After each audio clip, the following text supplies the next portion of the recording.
Hey guys, I'm going to show you how I made a custom cribbage board. This was a 4-player one. I designed it in Fusion 360. I start out by drawing the sketch and then extruding out the few holes that I need, and then I do a pattern along a path, and I use a pattern of the feature of the holes. It takes forever to calculate, probably like 20 minutes, so you kind of have to be careful because with this many holes there's 521 holes on this drawing, and so the processing can slow down quite a bit.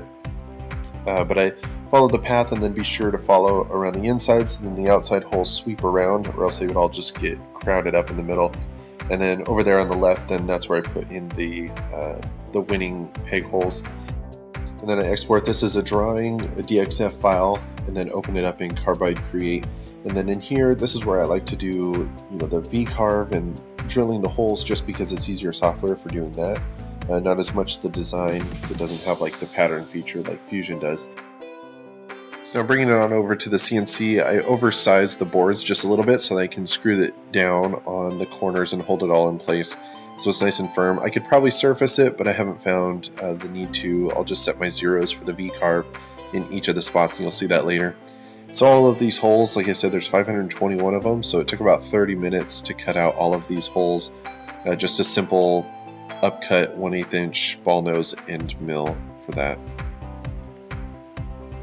And then here, the V-carve of the tree. This is just the design that they wanted. They wanted their family names on there, their mom and their dad, and then a cool tree design.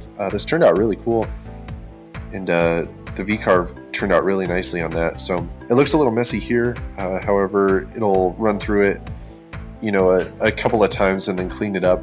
And then I took a scrub brush and cut the handle off and then put a bolt through it so that I can attach it into my drill, and then I run that on it to clean up the edges, and it turns out really nice on that.